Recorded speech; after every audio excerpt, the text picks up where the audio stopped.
ha sido y es un ambientalista, término definido por Simon Marchand-Fils, catedrático de Estética y Teórica de las Artes e Historia del Arte, en la conferencia El embellecimiento de una isla, la obra de arte total en César Manrique, el 3 de octubre de 2019 en la Fundación César Manrique, el Taro de Taichi.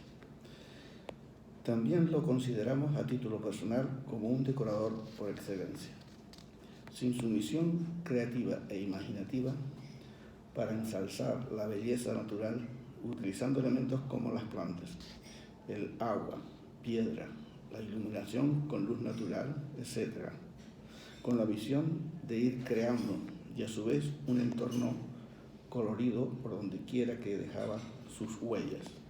Llegamos a la conclusión que sin estas características hoy no fuera un personaje idílico venerado por su pueblo, un ambientalista con magia que nos brindó desde su comienzo una imagen y arte agradable a los ojos del espectador, una manera de defender sus ideas de cuidado y protección, enfocándola, dándola a conocer en el exterior.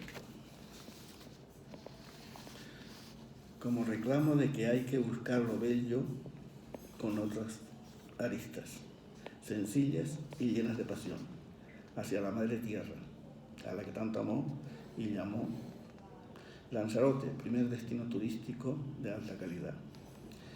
Y esta fue siempre su gran batalla en la vida, llevar a Lanzarote, una isla de tantas en el mar, a la cúspide de lo bello, a darle valor y que fuera reconocida en el mundo como paraíso sin igual. Ya en la antigua Grecia, Platón expresa: la belleza es el resplandor de la verdad. Filósofo griego 327 al 347. Alto. Antes de Cristo. Y como fiel escudero, sabemos que sin la verdad no somos libres.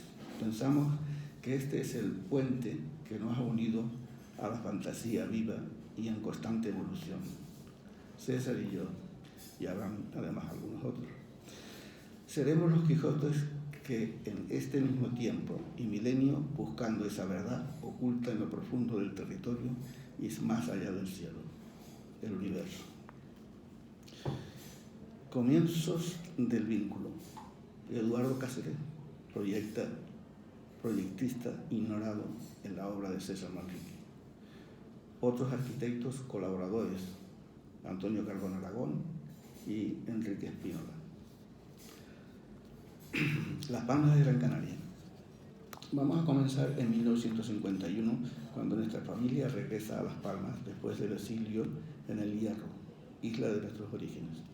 Y vamos a convivir a la calle Mendizábal, en la casa de don Manuel Miranda. A la izquierda estaba la Academia Municipal de Arte Luján Pérez.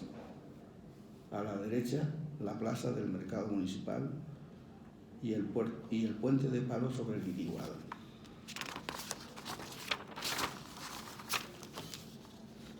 Nos separaba de la calle Real de Triana. En el centro de nuestra calle, el bar Los Jabones, Terreño del Pinar, Evaristo. En la casa Manuel Miranda, de 5 plantas, contaba con 10 viviendas, y allí vivían familias que habían llegado a Las Palmas desde diferentes islas, y otros procedentes de la península, generalmente eran funcionarios. En el entorno que se presentaba, también en este lugar, la familia Cáceres Morales, que precisamente con su hijo Eduardo, en su despacho de arquitectura de la calle 1 de Mayo, trabajaríamos años más tarde. Una vez terminados nuestros estudios en la Academia de José Sánchez, en la calle de León y Castillo, de dibujo en construcción, topografía e industrial, realizamos el primer trabajo con Antonio Cardona Aragón, madrileño afincado en Las Palmas. Cuando trabajamos con él, nos actualiza en el trazado de escaleras y otros detalles prácticos. Pero ¿quién fue este personaje? Este fue uno de los primeros arquitectos de Canarias, una figura relevante. Entre sus innumerables obras se encuentra, por ejemplo, el Cine Bud de Tafira. Enfrente, justo a la Academia de José Sánchez, realizó el Cine Royal, y en Vegueta el edificio Avellaneda, donde se encuentra el Teatro Guiniguada, etc. En 1951, Pepín Ramírez, alcalde de Arrecife, le encarga a Cardona el primer proyecto importante de Arrecife, su parque municipal, posteriormente llamado Parque Ramírez Cerdá. La primera fase de este parque fue la escollera, y a medida que se iba realizando la obra, a Pepín no le gustaban las pérgolas y encarga la modificación al perito agrícola lanzaroteño Gregorio Prat Armas, el nuevo pavimento y el kiosco de turismo a su amigo arquitecto Manuel de la Peña Creirasco. La zona del parque infantil se le encarga a César Manrique, en el que realiza una fuente que hoy en día lamentablemente no existe y una réplica del monolito que se encuentra conservado en el Rofero de Guatiza, donde se realiza posteriormente el jardín de cactus. Más tarde, en 1965, trabajamos con el conejero Enrique Espínola, que alterna su despacho y el cargo de arquitecto municipal de Las Palmas con Trapero. El estudio estaba situado en la calle Mesa de León, junto al puente de piedra, sobre el Guiniguada. En Arrecife, este realiza el Arrecife Gran Hotel y la Escuela de Arte Pancho Lazo, entre otros. El Cabildo le encarga a Enrique Espínola, además, el mirador de Malpaso, con una vista al pueblo de Ariel, y el primer proyecto del mirador del río, que no llega a materializarse. Enrique poseía una gran facilidad para el dibujo, y en su despacho existía un proyecto para el islote de Fermina o Isla del Amor, con los barcos de vela históricos encallados en el islote. Luego, como delineante, contrató a Carmelo de Las Palmas y a su primo Agustín de Arrecife. Este tenía como hobby realizar dibujos de paisaje a plumilla con tinta china y exhibió varias exposiciones en Arrecife sobre temas de Lanzarote. Hay un hecho singular sobre esta personalidad de la que estamos mencionando. Resulta que él había realizado una colección de dibujos de casas tradicionales que son las que se encuentran en el libro de César Manrique, Lanzarote, Arquitectura Inédita, omitiendo para la historia quién fue el autor de la lista.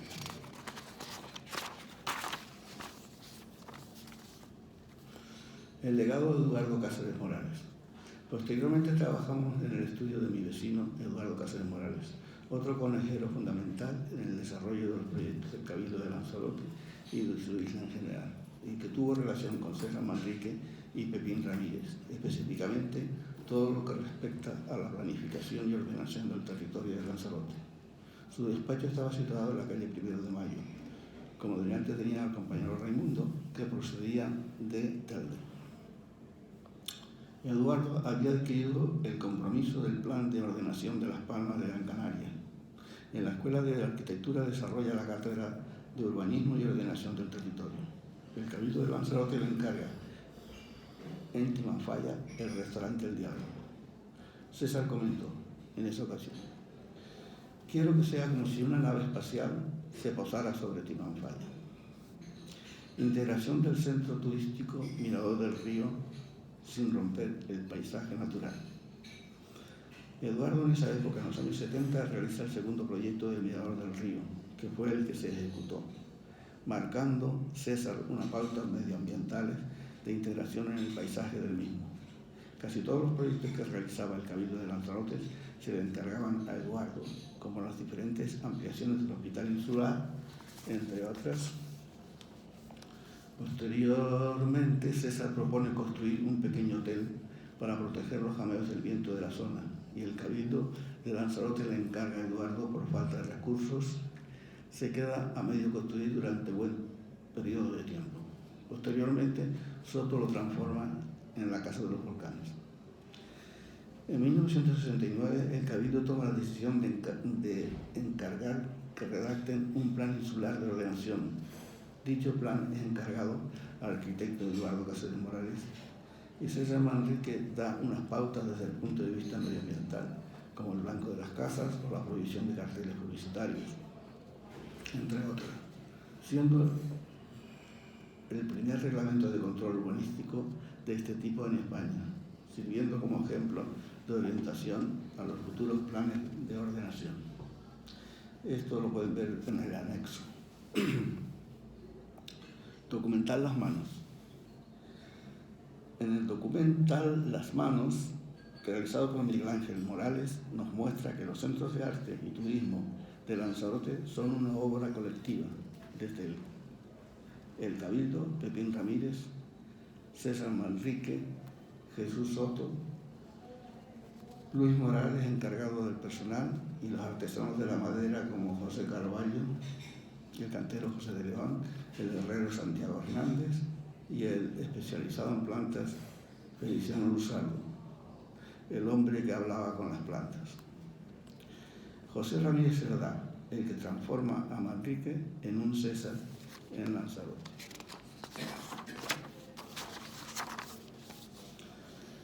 No hay que olvidar que Pepín Ramírez fue un amigo de la infancia de César Manrique, primero como alcalde de Arrecife y después como presidente del Cabildo.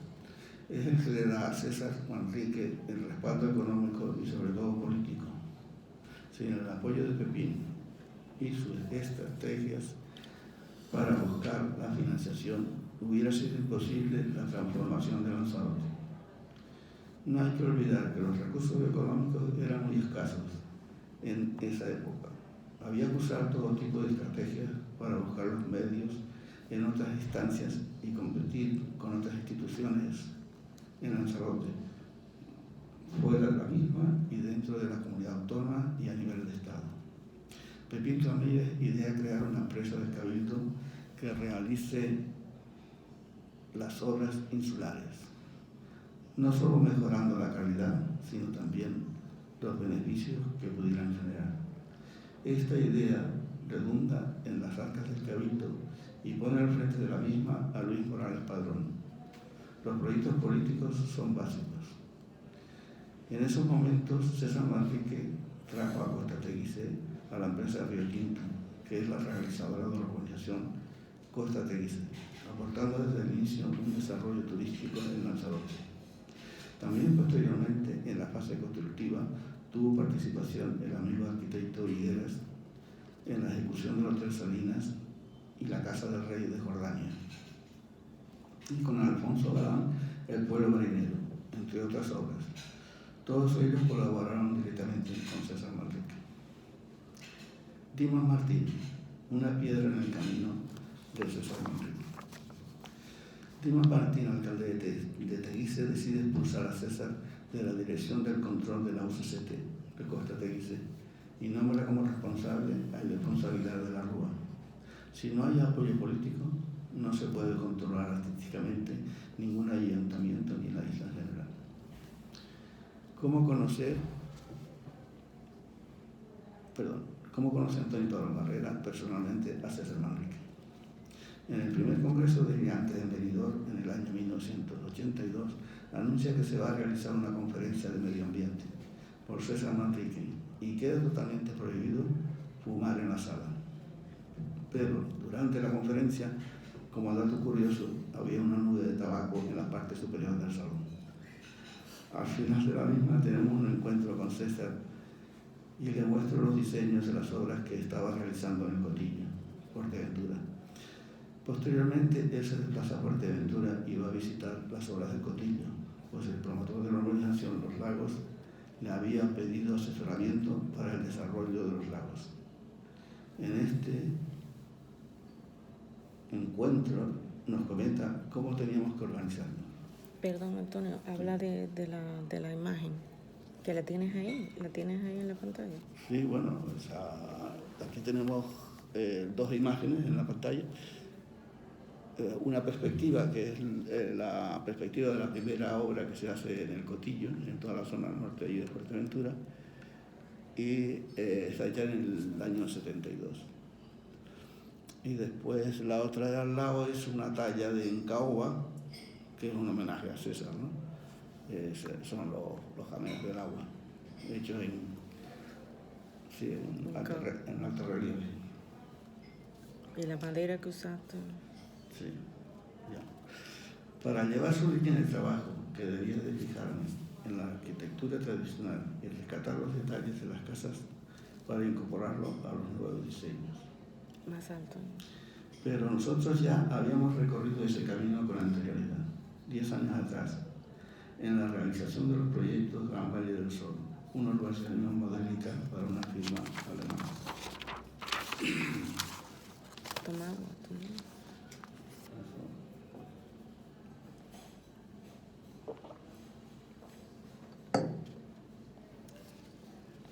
10 años antes de conocer a César Manrique,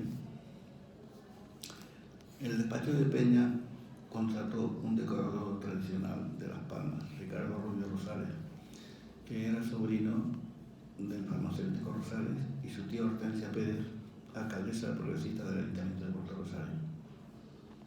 Allí, junto a Ricardo, comenzamos como promotor y diseñador en el primer proyecto de la zona del Cotillo, sobre el año 72. Bueno, que es la perspectiva esta que estamos mostrando. Nuestra llegada a Fuerteventura en 1969 fue por la contratación del despacho de Peña, que desempeñaba el cargo de aparejador municipal para la realización de los planos de ordenación de la ciudad, en cargo del alcalde de ese momento, Guillermo Martínez Soto, de Puerto Rosario. O sea, en el 1982, cuando conocemos a César, ya contábamos con 18 años de experiencia, primero trabajando con diferentes arquitectos, conejeros, en Las Palmas y Madrid, y a partir de 1969 proyectando en Fuerteventura. En la isla no había arquitectos. En el tema de diseño de arquitectura teníamos experiencia y los proyectos, a partir del plano de distribución, realizaban perspectivas de construcción a color con las técnicas del WAS, que fueron las que mostré a César. En esa época solamente estaba el señor Lucas en La Palma, a quien los promotores de construcción, después de realizar los proyectos con los diferentes arquitectos, le encargaban a las perspectivas a color. Estos diseños le sorprendieron y él mostró admiración. Con un humor positivo nos propone que seamos uno de sus seguidores como la persona que colabore en sus trabajos en Fuerteventura. César, al llegar al norte de Fuerteventura, pasa por las dunas de Corralejo y observa cómo los camiones particulares del alcalde, que era transportista, estaba extrayendo arenas de las dunas de Corralejo. Al día siguiente sale en la prensa, calificando al alcalde como el terrorista del medio ambiente. Como consecuencia de esto, el artista no puede trabajar más en el ayuntamiento de dicho terrorista. Sin embargo, paralelamente nosotros seguimos trabajando con innumerables demandas durante un largo periodo, tanto administrativas como penales. Tiramos la toalla, al igual que la gran mayoría de los promotores del norte de Fuerteventura. Era una vergüenza, como la corrupción, la especulación y la persecución estaban a la orden del día, mientras las autoridades superiores miraban para otro lado. Ellos no actuaban en consecuencia, por eso hoy se encuentra inhabilitado judicialmente, esperándole por mucho tiempo. El norte de Fuerteventura nunca volverá a ser ese remanso de tranquilidad y naturaleza virgen. Por ejemplo, en el Cotillo, en Casa Marquita Hierro, se podía comer un caldo de pescado y unos mejillones de 12 centímetros. Así observamos también en el barrio de Guillermo las paellas con mariscos del Cotillo, eran de las mejores de Canarias. Otro personaje ausente en Lanzarote, un restaurador de nivel internacional, el maestro Abreu. La polémica entre Abreu y César. ¿Cómo conozco al maestro Abreu? Estando a caballo, este Quijote quien estaba con la lanza de la batalla que nos permitían los recursos económicos, viajamos continuamente entre Lanzarote y Fuerteventura toda la semana. Utilizamos el barco del río de Arauza entre Playa Blanca y Corralejo. En ese tiempo, a finales de la década de los 80, comenzamos los estudios de restauración, talla y escultura en la escuela de Pancho Lazo con el profesor restaurador Domingo Abreu. Ya teníamos conocimiento de dibujo lineal, artístico, industrial y proyectos en arquitectura. Lo anteriormente dicho nos facilita el aprendizaje y empezamos a participar en las diferentes obras que está realizando Abreu. Él había hecho escuela con restauración y talla. Acaba de terminar con 4 de sus alumnos un trabajo de murales que se muestran hoy en el día en 3 paredes del restaurante del Pescador, expuesto al público que visita el lugar, en el pueblo marinero de Alfonso Galán y César Manrique. La puerta entera del restaurante es una talla de alto relieve con un pescador de viejas, con su caña y aparejos en plena faena. César Manrique, la restauración y sus diferencias con Abreu. Manrique se tomaba como competencia los trabajos de restauración y talla de Abreu. Ese a su vez le echaba en cara el derribo del antiguo kiosco de la música, así como el puente de piedra labrada del Chaco de San Ginés, que era alto del centro y caía hacia los lados, como los de Venecia, para permitir el paso de los martillos de vela. La falta de planificación de César le lleva a actuar en el mismo lugar de los hechos, una vez que observa realmente el resultado de su trabajo. En las obras terminadas, lo va transformando y mejorando constantemente con modificaciones, un trabajo a base de correcciones. Uno de los oficiales que trabajó en nuestras obras, el que llamaremos Juan, anteriormente prestó su servicio con César. Le contaba que estaba aburrido, pues cada vez que César visitaba las obras, se las modificaba y volvían al inicio, vuelta de nuevo a empezar. Recreando la panorámica de ese entonces y elementos naturales con que trabajamos, debemos decir que Lanzarote, a pesar de no tener árboles en los almacenes, tenía una gran variedad de maderas, morera y vitacola, que procedían de África, la riga de Honduras o la americana de California, el pino finlandés, la caoba de Brasil, entre otras. Esto era a consecuencia del Puerto Franco y a la transmisión de los carpinteros de Rivera, debido a la cercanía del Banco Canario Sahariano. Con el maestro Abreu formamos un gran equipo de restauradores, interviniendo en el archivo histórico de Teguise, la casa de Teguise de la Universidad de Las Palmas y diferentes tipos de muebles en la casa Palacio Espínola, la realización del techo mudéjar de la iglesia de San Ginés en Arrecife, la molina de Tiagua, otra molina en Teguise. Años más tarde, por encargo del Ayuntamiento de Teguise, realizamos directamente, sin la intervención de Abreu, pero usando los conocimientos adquiridos con varias obras. Por ejemplo, la restauración de muebles de época para el Museo del Emigrante, situado en el castillo de Guanapay, la puerta de la iglesia de la Guadalupe, la cama con dosel para el Palacio Espínola, el escudo heráldico en madera para el Palacio Espínola, además de los bustos a tamaño natural del comandante Jacques Cousteau, el presidente Gorbachov, Felipe González, los reyes de España en la muerte de Don Juan, el recitador de coplas del Salinero, Antonio Corujo, el grupo Los Campesinos, los camellos del agua en Caoba, que es esta que está aquí a la izquierda, etc. Todos estos trabajos nos permitió hacer varias exposiciones. Después en el anexo están referidas.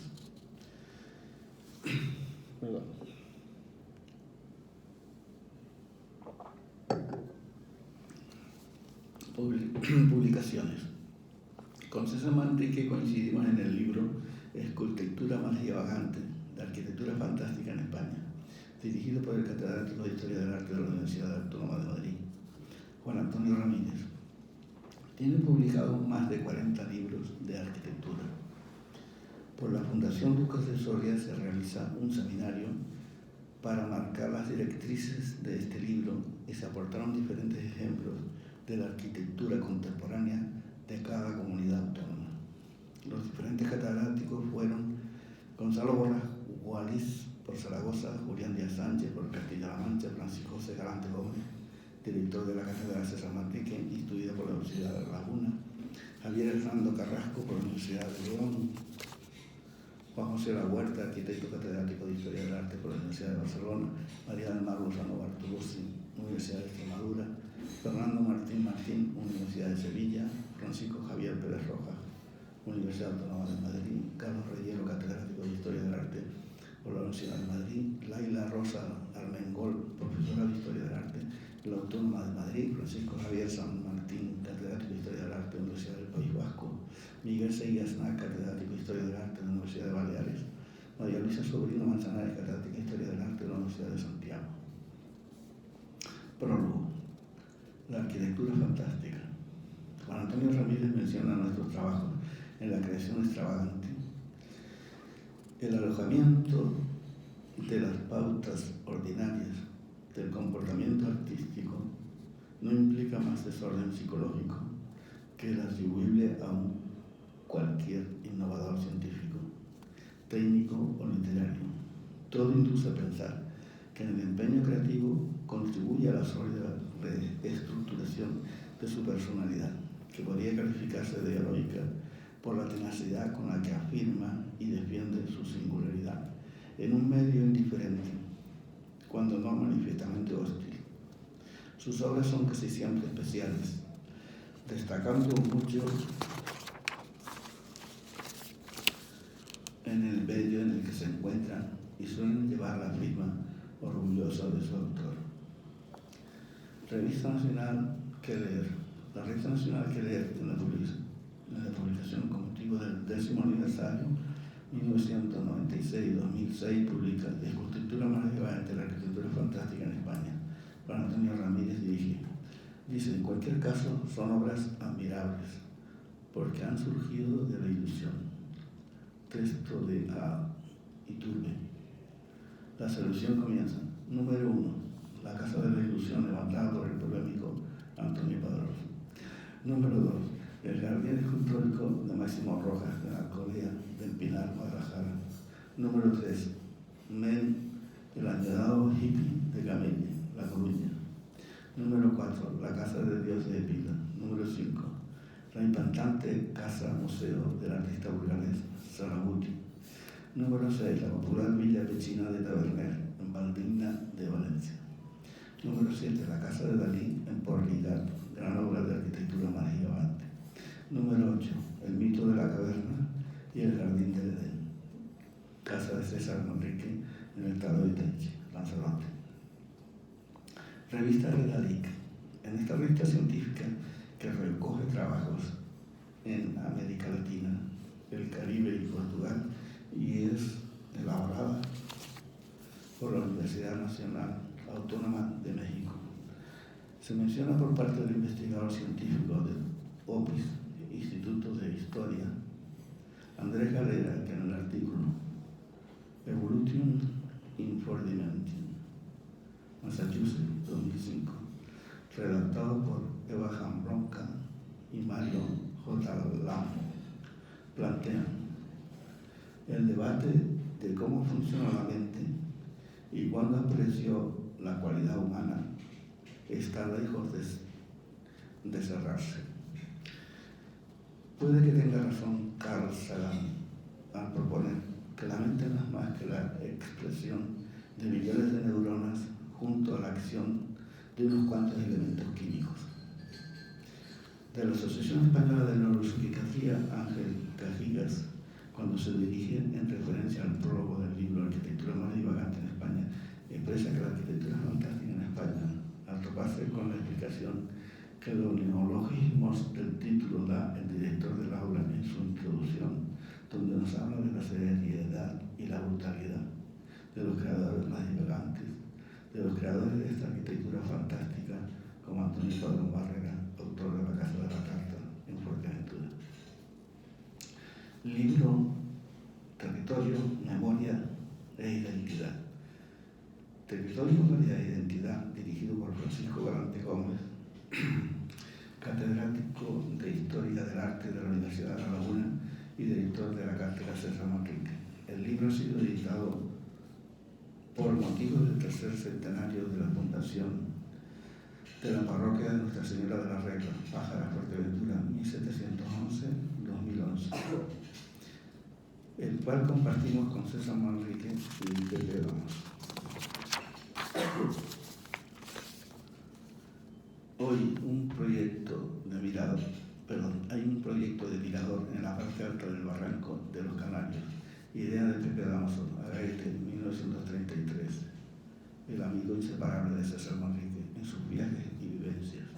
Este proyecto mirador en forma de caracola, justo en la parte alta, desde donde se divisa la costa norte de Jandía, con la increíble playa solitaria de Cofete, y la del sur, en su lado opuesto, donde tiene proyectado un parque de esculturas con la idea de la aulaga cósmica, añorando sus vivencias con Manrique. En el libro hay varias fotografías en Pájara, donde se encuentran juntos de visita al municipio en las grandes playas y en la fachada de la iglesia de Pájara. Después del barranco de los Canarios viene el barranco del Quinzo, en dirección a Borrojal, que es donde se encuentra situada la Casa de la Ilusión, o Casa de Jan Anderete, en la calle de las Coloradas. Obra cumbre de la antroposofía o arquitectura del universo. Hemos desarrollado a nuestra manera de ver un nuevo concepto de arquitectura fundamentado en las esferas, en todos sus conceptos integrativos de energía, espacio, resistencia, luz y creatividad, una utopía hecha realidad.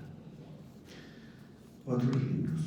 Queremos destacar otros libros que son referencia a la cultura tradicional y a la transformación de Lanzarote en su desarrollo, como son, por ejemplo, Luis Morales Padrón, 1932-2017, del autor María Alberto Perdomo. La luz de la piedra, de Félix Hormiga, sobre Jesús Soto, 1928-2003. Y el último de Saúl García, Pepín Ramírez, el hombre que convirtió a Manrique en César, Pepín Ramírez, 1919-1987.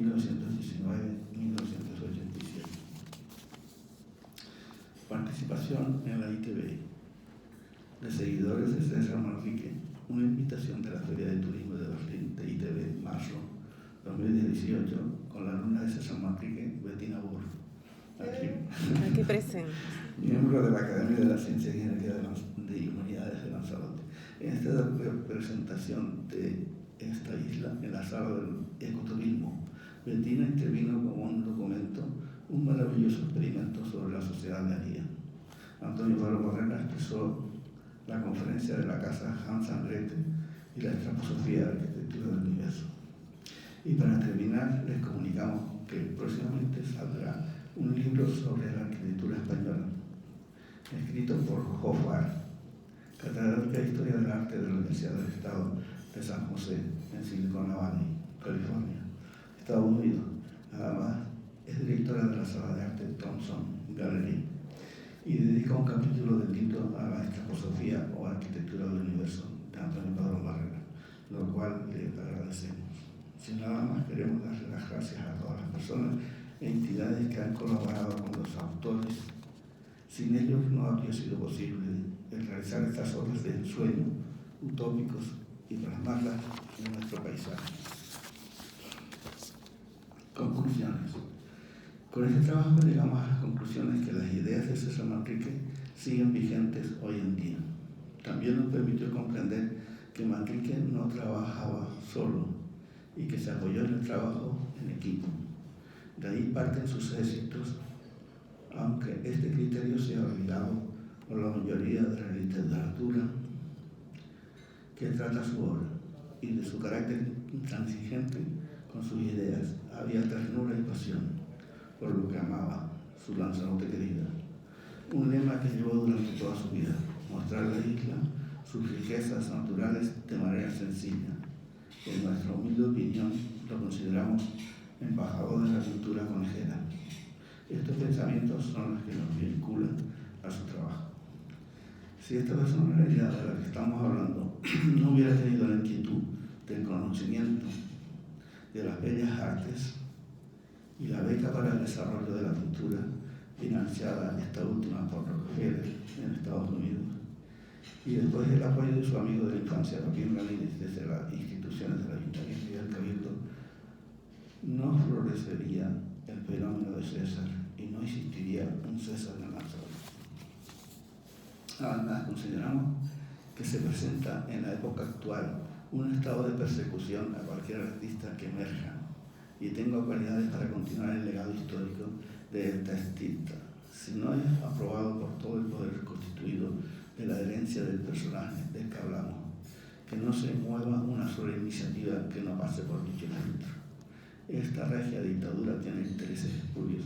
Sin embargo, este postmonarquismo que alimenta a dichos hijos con el poder económico también apoya al pueblo llano, seguidores fanáticos e irreflexivos, no practicantes del arte y son carentes de ideas creativas en la ignorancia, obstaculizando a los muy pocos artistas que tengan las ideales liberales que promulgaba Manrique, el derecho a crear y a seguir con el trabajo a la luz de la verdad. Espérate ahí. Sí, ahora vamos a poner unas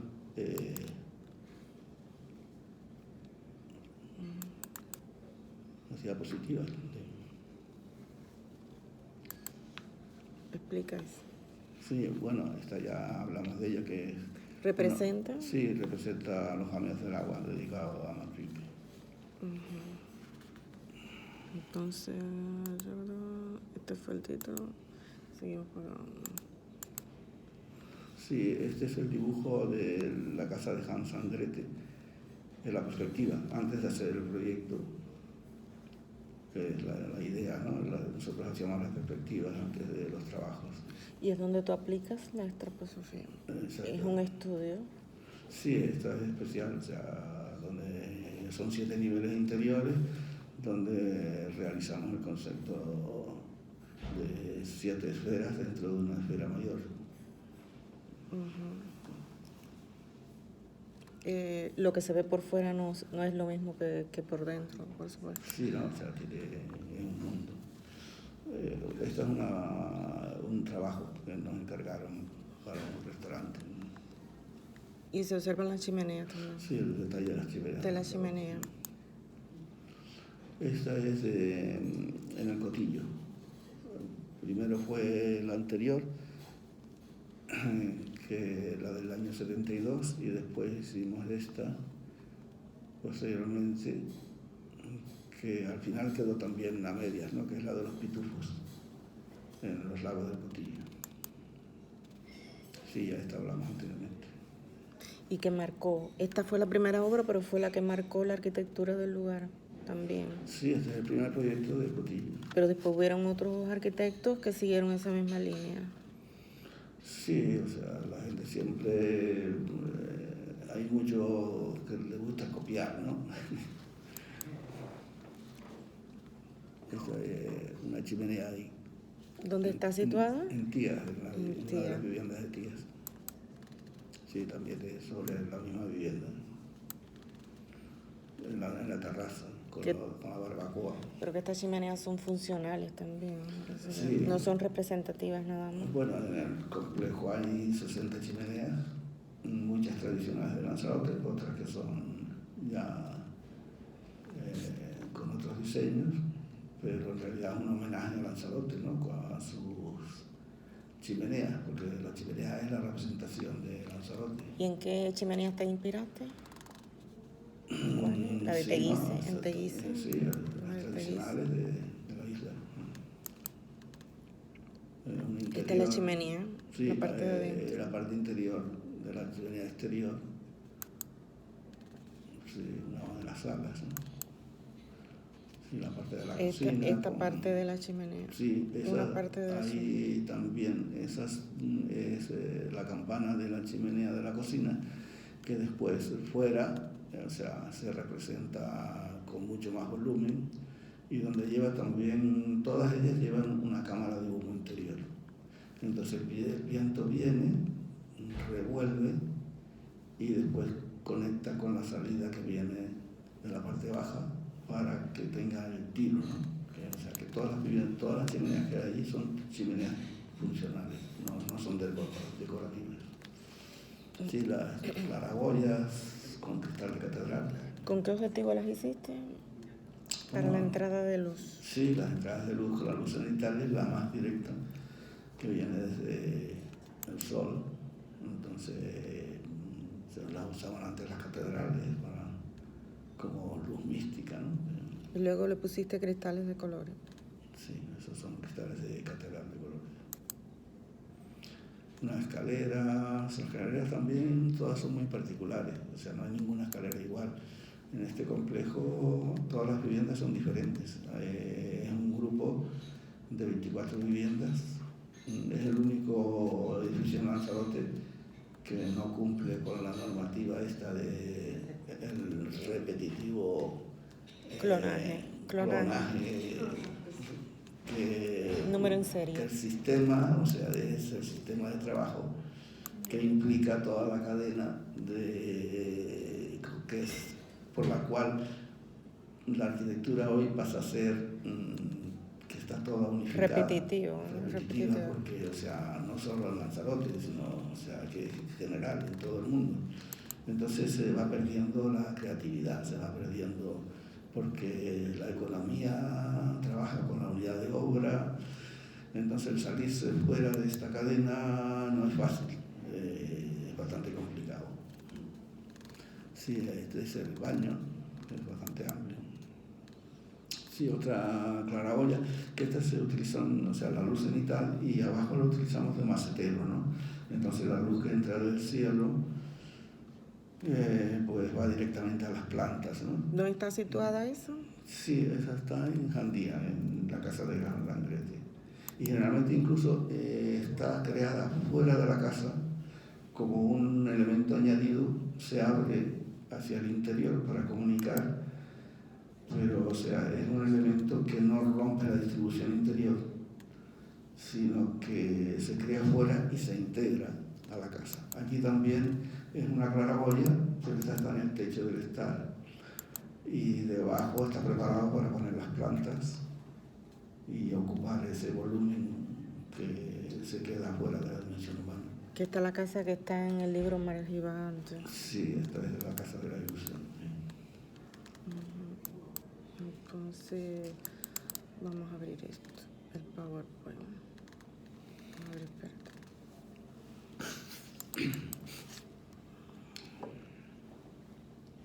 Un momentico que se abre el PowerPoint.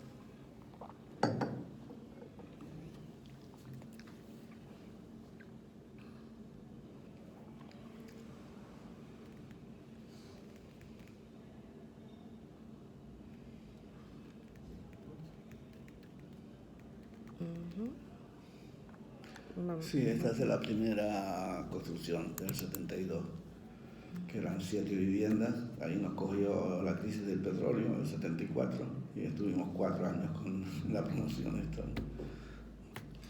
¿Qué destaca aquí? Los muebles. Los muebles de obra integrados. Ya que es tradicional. Sí, o sea, nosotros partimos desde la construcción tradicional. Aquí está y hemos ido evolucionando a lo largo del tiempo, porque la construcción tradicional estaba hecha para esa época, ¿no? El trabajo con los artesanos, con traer el aljibe en el centro del patio para la reserva de agua, el trabajo con los artesanos, el traer las bestias al patio y las galerías estas de madera alrededor del patio. Entonces eso ya hoy no es funcional, primero porque antes era más barata la mano de obra y lo caro era el material, y ahora es al revés, ahora lo caro es la mano de obra y lo barato el material. Entonces hay que adaptar las casas al momento actual. Entonces hoy no nos podemos permitir esos derroches de superficies. Y esta es otra claraboya, ¿no? Sí, esta es una de las casas de allí, del Cotillo, de los Pitufos. Tiene muebles de obra y tiene la claraboya. Sí, con muebles de obra integrados y las claraboyas. Este es un dormitorio. Sí. También integrado. Sí, bueno, que también, o sea, aquí los muebles son de obra. Incluso en la ventana, por ejemplo, es un mulo grueso de 80 centímetros, el cual se utiliza también de ropero, o sea, que hace la doble función. Esta es una claraboya dentro del baño, con cristales, ladrillos de cristal exterior. Es un estar también. En esta, incluso aquí, como pueden observar, hasta la lámpara son los mismos ladrillos del suelo, o sea que es artesana al 100%, ¿no? Que este fue el diseño que Manrique... Sí, estas casas son de las que cuando Manrique fue a Fuerteventura las visitó, ¿no? Y te propuso ser seguidor de Sí, su trabajo. exactamente, como decíamos en la conferencia, ¿no? ¿Qué te propuso? Sí, o sea, es que él no dibujaba, César no dibujaba, entonces le rompió esto todos los esquemas, ¿no?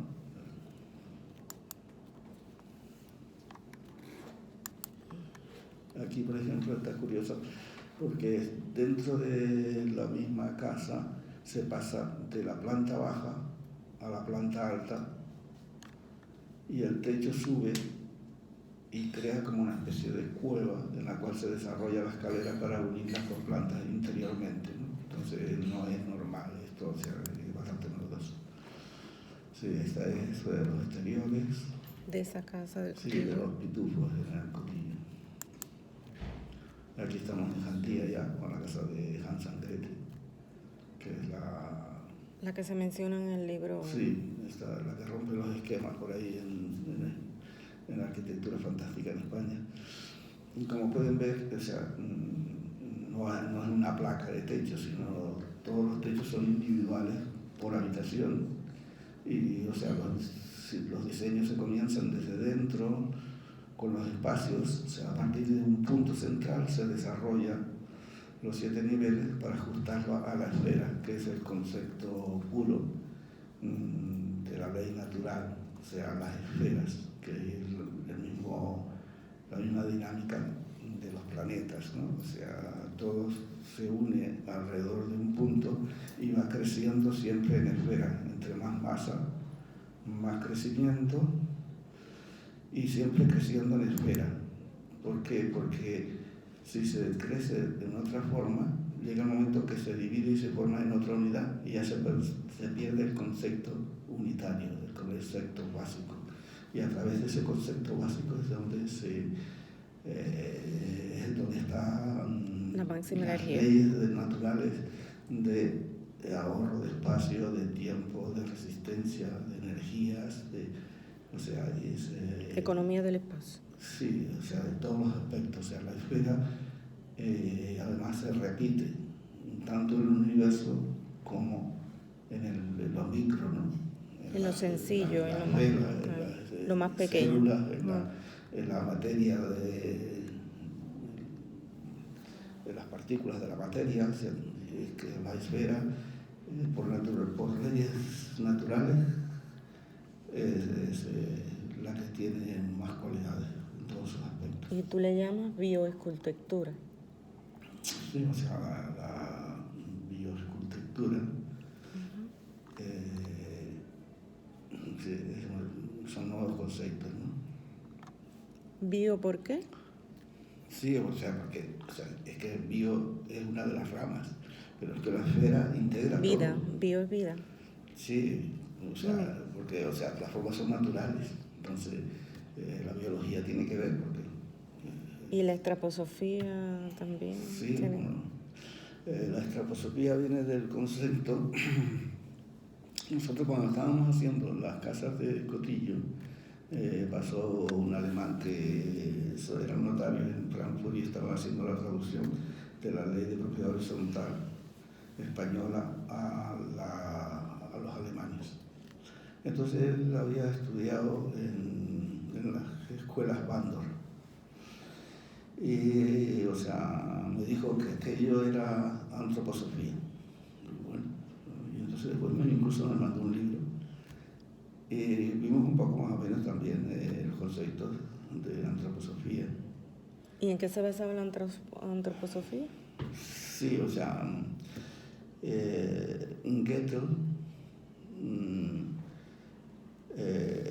o sea, Rudolf Steiner fue alumno de Goethe, incluso le hizo varias obras, o sea, era escritor. Y entonces ahí se desarrolla el modernismo alemán, ¿no? Los nuevos conceptos. Incluso Rudolf Steiner crea la arquitectura orgánica, que son con elementos del cuerpo. Él utilizaba, por ejemplo, las formas de los huesos y luego las diferentes partes de la obra. Pero nosotros coincidimos también en esa filosofía en cuanto a lo natural. O sea, ellos decían, tú no lo llamaste antroposofía. No, porque o sea, él cuando hace, por ejemplo, su arquitectura, la arquitectura orgánica, trabaja con las formas del cuerpo humano, con los huesos, y nosotros creemos que, o sea, porque ellos dicen que la naturaleza es la ilusión, o sea, el espíritu, eso es el espíritu, y en el tránsito hacia el universo. Entonces nosotros creemos que nosotros no es que estemos en la naturaleza, es que nosotros creemos que en la arquitectura estamos ya en el universo, al trabajar con las esferas. Entonces, como quien dice, quizás hemos ido mucho más allá en la arquitectura que Rudo Estaña. Aunque él tiene las filosofías de la medicina, comienza con la biología, o sea, los nuevos conceptos de las plantas con productos naturales, o sea,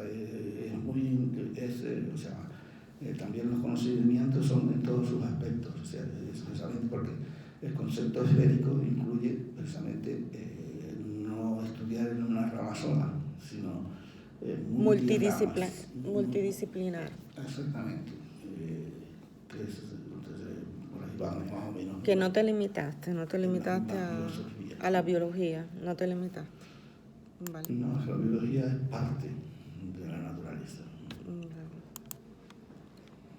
Sí, o sea, es los mismos conceptos. Después las claraboyas, pues ya meten la luz directamente del sol al centro de la habitación, sobre todo en las partes que se utilizan en el día a día. Por ejemplo, los dormitorios ya no, porque no interesa que haya luz, pero en las cocinas, en los estares, en los pasillos, en los baños.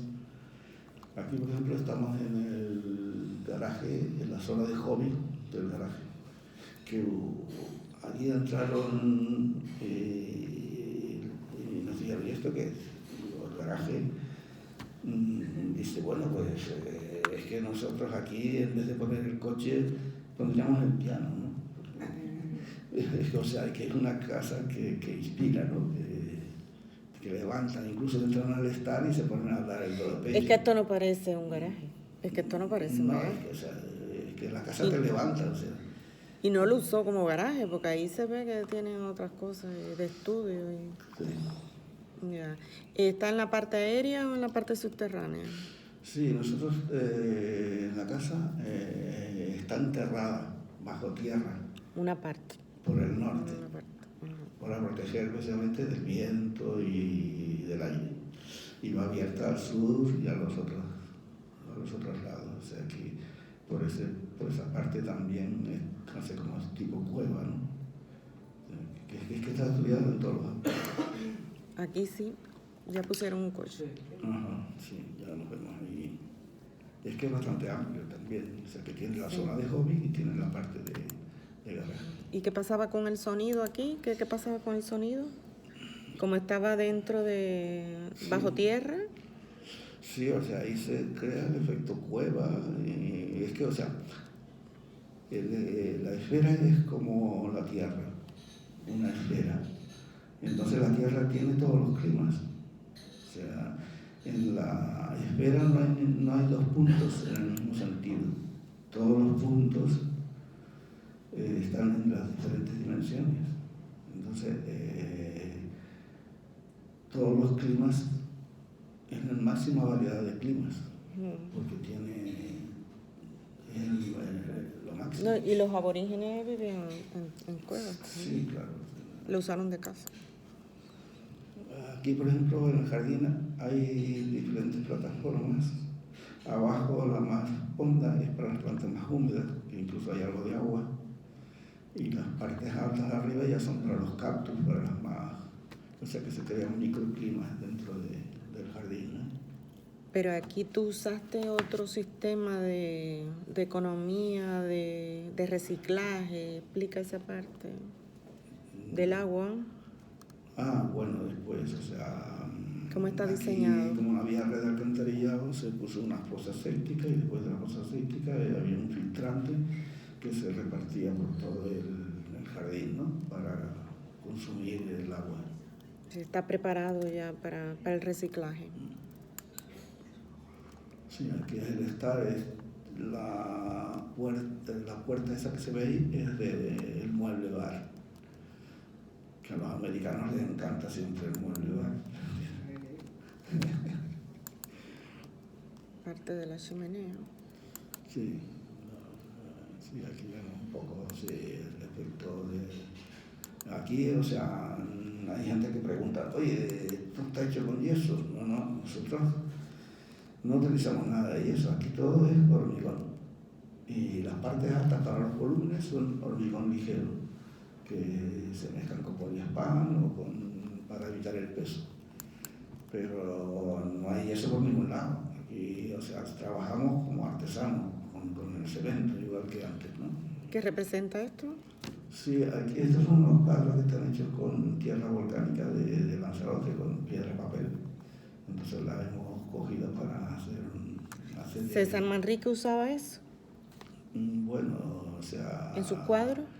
Es que, o sea, César Manrique es medioambientalista, entonces él al principio era un pintor costumbrista, pero al final terminó siendo, o sea, medioambientalista, o sea, lo que pinta es la piel del volcán, ni siquiera la montaña, sino lo que es la piel del volcán, que es lo que él hace en sus cuadros, ¿no? Pero tú utiliza elementos del volcán también. Sí, y aquí tú utilizaste también elementos del volcán. Aquí, o sea, utilizamos sí. Como es un punto en material, común, digo yo. Sí, el volcán de Lanzarote. Sí, la claraboya.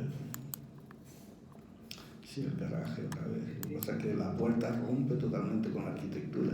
Las puertas estándar no van. Ya. Aquí, o sea, son obras de madera que es la de para atrás, la que estaba antes. ¿Cuál? Esta. Esa es la del garaje. Esta. Sí. Que sacaste ahí la madera. Este es Gorbachov y el otro es Antonio Borujo, el recitador de las coplas del San Miguel.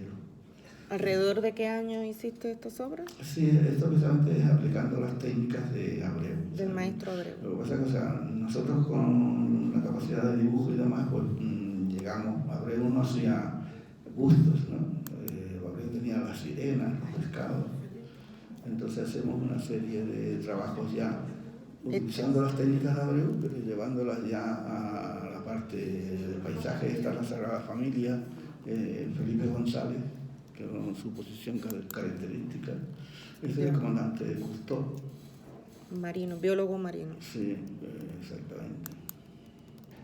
Esta es la Moreneta, Montserrat, en Barcelona. La patrona de... Esta es la iglesia de San Ginés, que con Abreu hicimos. Pusimos de nuevo todo el techo porque estaba podrido e incluso se habían caído varias vegas, habían roto bancos. Entonces con los alumnos y preparamos lo que pusimos todo el techo nuevo, pero al estilo mudéjar, al estilo antiguo. Y ahora ha quedado eso, pues, para... No se ha deteriorado, está funcional hoy en día, es el que se ve hoy. Está mucho mejor preparado que la antigua. Tiene una perspectiva de las chimeneas, de los interiores de la organización de aquí. Sí, también, o sea, hay una variedad de chimeneas cantidad, o sea, es un homenaje a las chimeneas de Lanzarote. Aquí también se ve, o sea, que rompe totalmente con los cuadrados repetitivos, ¿no? No tiene nada que ver. Esta es la parte de la carretera, pero después la parte noble es por el otro lado, ¿no? Y aquí se ven también las claraboyas, y la chimenea. Son detalles que le dan vida. Y luego los movimientos que hay, nos adaptamos al terreno. Entonces vemos que las dimensiones no son excesivas como las casas de al lado, sino eso más o menos son las dimensiones humanas. Chimeneas. Esa es la puerta de la entrada que les encanta a los extranjeros, sobre todo. Está hecha con acero y cristal y representa también el universo, ¿no? La bola de del planeta y después las estrellas. Pero como la obra es un homenaje a Lanzarote, ¿tú pusiste del otro lado la isla de Lanzarote? Sí, un dibujo de Lanzarote por el otro lado. Pero que La puerta. O sea, es muy modernista, ¿no? Muy futurista. Ya son interiores de la casa, con las chimeneas integradas, todas con muebles de obra. Los barandales todos son también diferentes, hechos con grafite. Y las huellas son orgánicas. Ya, Sí, entonces. muy bien. Pues ya. ¿La palabra? Sí, o sea, bueno, más o menos ya. Dar las gracias a todos. Si quieren hacerle alguna pregunta. Sí, también, claro, por supuesto.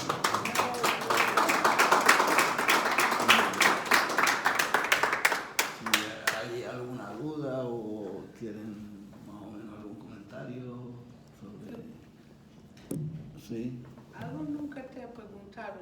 ¿Tú de principio vienes de labor, de trabajo de obra o de diseñar como arquitecto? ¿Empezabas en tu vida, decimos, como albañil o carpintero? ¿O empezabas con todo junto o solamente primero la carrera de dibujar? Porque yo veo que esto tiene mucha experiencia material, es que hoy en día un arquitecto no puede hacer esto sino que los chimeneas, eso se rompen en 2 años. Los arquitectos están estandarizados, entonces todos siguen la cadena. Y ahí no hay quien le rompa la cadena porque no se lo permiten los promotores. O sea, los promotores dicen, no, queremos aquí tantas unidades y repetitivas, claro, porque si no se nos rompe la economía. Entonces, o sea, realizar ese tipo de construcciones, o sea, nosotros, como quien dice, somos artesanos de la arquitectura, ¿no? O sea, conocemos el trabajo de la madera, del cristal, y aplicamos, o sea, nuestros conocimientos. O sea, entre más amplio es el conocimiento, más se puede perfeccionar la obra. Porque hoy, por ejemplo, los arquitectos no se aplican, o sea, el arquitecto diseña por un lado, el aparejador lleva la dirección de obra, el constructor quiere por unidades por metro, el otro, o sea, que se reparte todo, ¿no? Nosotros precisamente lo que hacemos es controlar la obra desde el principio al final, porque si se la damos a un constructor se nos va a llevar el beneficio del constructor y no podemos realizar la obra, porque esas obras, o sea, tienen mucho más coste que una obra normal, si no nos podemos salir del presupuesto. Por eso, por ejemplo, aquí en Tías pues hacemos 24 viviendas que son todas diferentes, pero tenemos que competir en el mercado. O sea, que no podemos hacer una casa como la de Jandía, por ejemplo, porque es que ahí se nos disparan los costes y no nos lo pagan, porque, o sea, el sistema, los tasadores, el banco, trabajan por metro y no nos van a pagar el arte. El arte no se paga, todo lo contrario. Incluso muchas veces lo que te dan son palos, ¿no? Así que, o sea, es otra manera de enfocar. Por ejemplo, tenemos a Antonio Gaudí, ¿no? Que no terminó la Sagrada Familia, la dejó a medias. Entonces, pues ahora la intentan terminar. Pero ¿qué es lo que pasa? Que la obra de ahora no tiene nada que ver con la de antes. Es que, o sea, antes eran los artesanos de familia, de tradición. Entonces había una perfección en la realización del trabajo, que hoy ya eso se ha perdido. Cuando Antonio, un momento, y discúlpame Antonio, cuando Antonio, mucha gente le preguntan que les mande el diseño de esta casa, ¿no? La perspectiva. Y entonces, claro, se la mandamos. Y cuando la mandamos, para poderla clonar, es inclonable. Dice, porque no la llegan a realizar. Es decir, y tenemos una dueña de esta casa, porque estas casas fueron vendidas, y dice, yo quiero otra obra, pero yo sé que el único que la puede hacer es Antonio. Es decir, no es un diseño cualquiera, y no es una cosa que se pueda, porque es de mucho detalle, incluso mostrando, y él le ha mandado lo que es la perspectiva, es decir, ¿quieres el diseño? Tómalo, ahí lo tienes. Y luego, cuando lo tienen en sus manos, resulta que no lo pueden hacer. No, es irrealizable. Porque, o sea, eso Sí, lleva, el que lo entiende cada obra es como si él. fuera una Pero persona, tú eres un tiene su maestro de genética. construcción, tú no eres arquitecto. Los arquitectos es una cosa de Sí. ese siglo. Sí, Pero o sea, antiguamente fueron los maestros. ya, Y los maestros empezaban desde pequeños, sabían trabajar con los trabajadores, podían enseñar a los trabajadores. Que hoy en día yo en la obra que podía llevar, que tenía que trabajar con arquitectos que forman, Sí, pero no sabían nada, ¿no? claro, sí, claro. por ejemplo, el americano Fuller, que fue el profesor de Foster, hasta que murió él.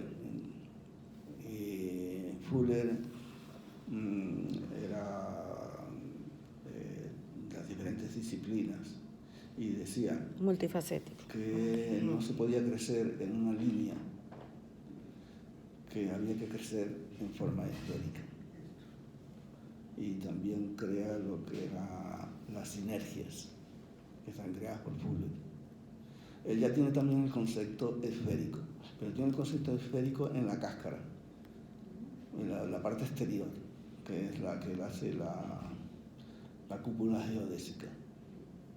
Que después, por ejemplo, a los fullerenos, que son las partículas estas, el carbono 30, le ponen el nombre de él, de Fuller, fullerenos, porque tienen las formas de la cúpula de Fuller. Entonces, era un avanzado ingeniero americano, porque después le dieron el título de arquitecto, porque sí, eran polifacéticos. Pero precisamente lo que te dicen es eso, o sea, no puedes practicar, si quieres hacer una cosa perfecta, no puedes practicar una sola disciplina. No.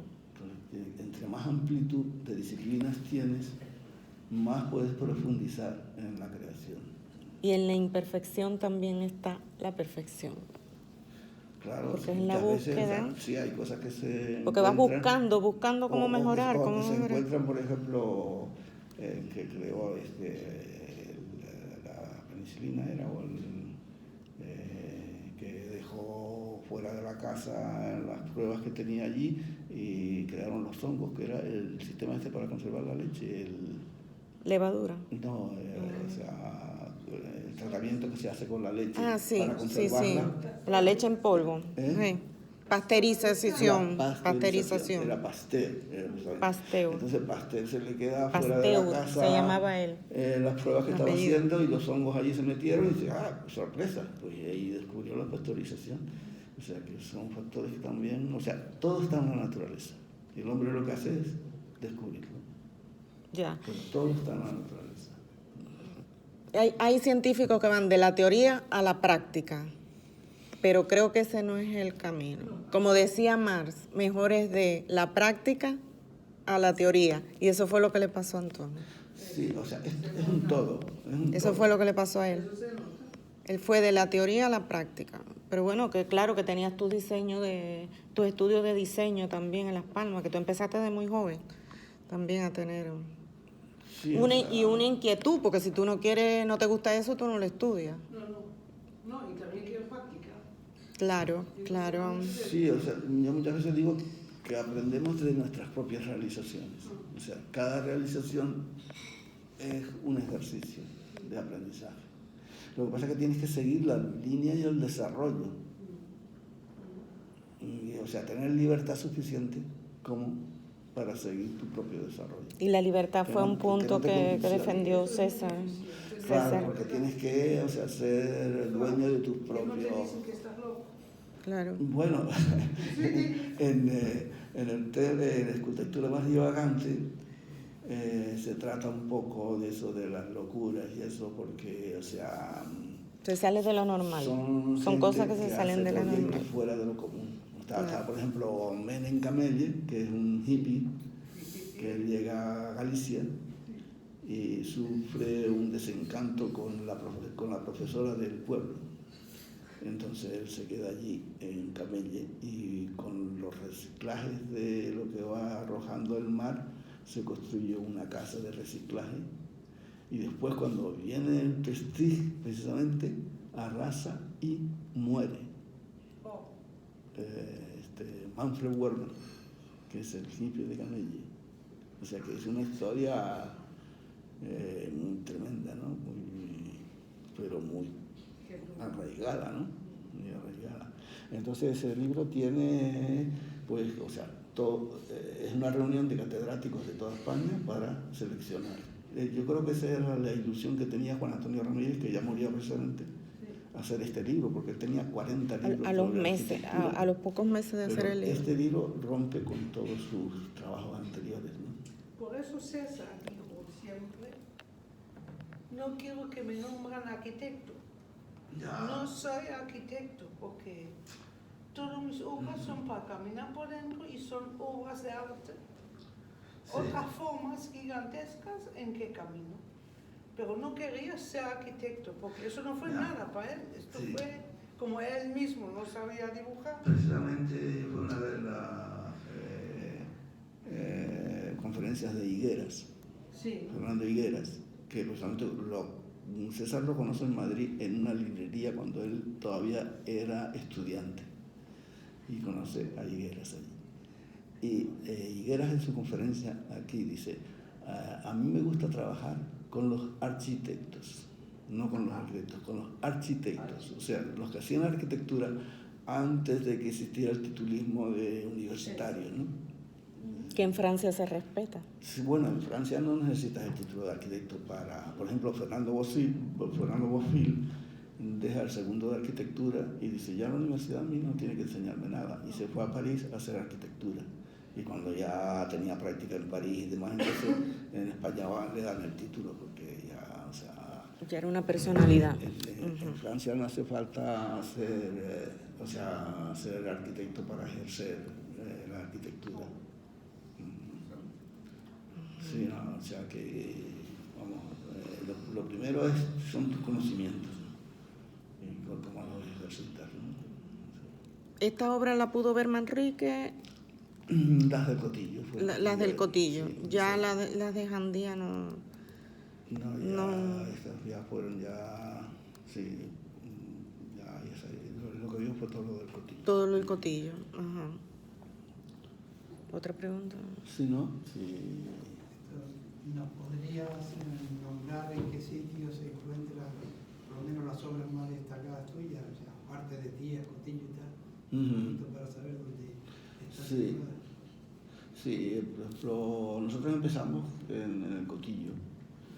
Y ¿Cuántas obras tienes en el Cotillo? Sí, se hizo primero una de 7 viviendas, que nos cogió la crisis del petróleo.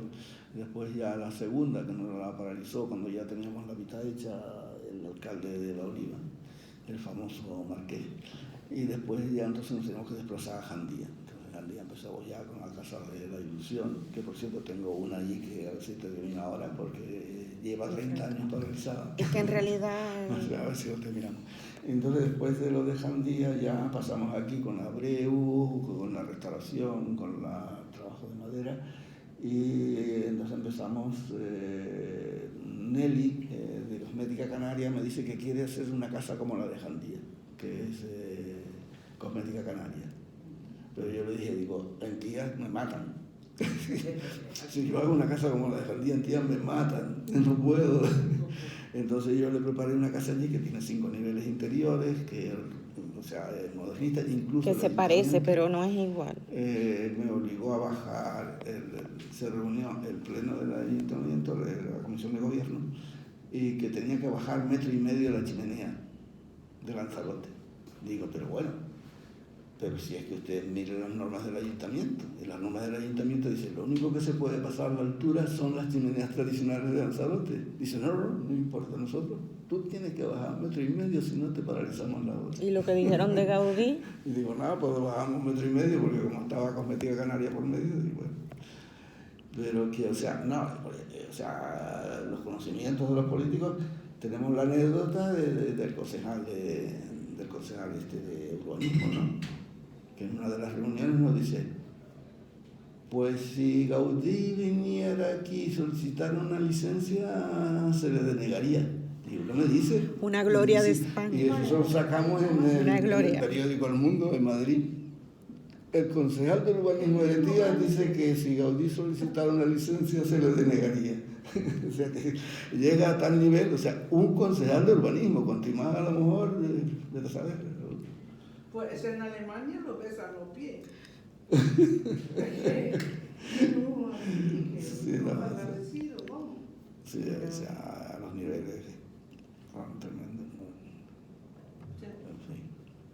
Pues esperamos que eso cambie. Y después entonces, sí, para terminar, o sea, está la obra esta de Cosmética Canaria, que nos encargó Nelly, y después entonces... ¿Dónde está Cosmética Canaria? Sí, Cosmética Canaria está precisamente al lado del centro de salud de Tías. Se ve la diferencia enseguida del estilo y eso. Y después está la promoción de las 24 viviendas, que es la que se ve desde la carretera, ¿no? Estas que todo el mundo conoce. ¿Y para un futuro cuál es el que quieres hacer? Bueno, en un futuro queremos terminar la que tenemos paralizada en Jandía desde hace 30 años. Que está al lado de... Sí, está al lado porque el proyecto eran 3 casas. Lo que pasa es que unas hicieron un plan de urbanización para un hotel que iba al lado y se comieron una. Y la segunda que está levantada es la que tenemos paralizada ahí. Y en Teguise, los trabajos de madera que has hecho, ¿dónde se pueden ver? ¿La puerta de la iglesia? Sí, la puerta de la iglesia de la Guadalupe, que es la puerta de atrás, o ahí, por ejemplo, está la venta de artesanía también. El escudo heráldico nos lo quitó Ildefonso Aguilar, no quiso que se pusiera. Porque claro, le rompe los esquemas, ¿no? En el museo... Sí, eso que hay ya, allí, sí, del emigrante aquí. Sí, pero ahora me parece que han puesto el Museo del Pirata, no sé qué, de los piratas. Ya. Que antes era el Museo del Niño. Pero hay mucha obra de restauración que donaste allí. Sí, allí se hizo todo lo que fue los muebles de época, lo pusimos nosotros. Sí. Sí, de restauración o sea, incluso con Abreu se hizo mucha restauración. Que una de las cosas que adolece César es precisamente el tema de restauración, que no hacía nada de restauración. Y las políticas aquí, pues, siempre los piques eran entre los artistas y eso, pero es una pena porque, o sea, Abreu tenía y creó escuelas, hay muchos alumnos de Abreu que son carpinteros hoy, por ejemplo, este de aquí que estaba en el ayuntamiento, Tejure, era un alumno de él también que hacía muchas de las cosas aquí del ayuntamiento de Arrecife, para el carnaval y todo esto. Fue consejero del Cabildo. Sí, tiene muchos alumnos, hizo muchas escuelas, Abreu. Otra pregunta. Sí, si quieren, ¿hay alguna otra pregunta? No sé. Pues nada, si no hay más nada. ¿Les gustó? Yo quiero siempre más. Que venía a visitar.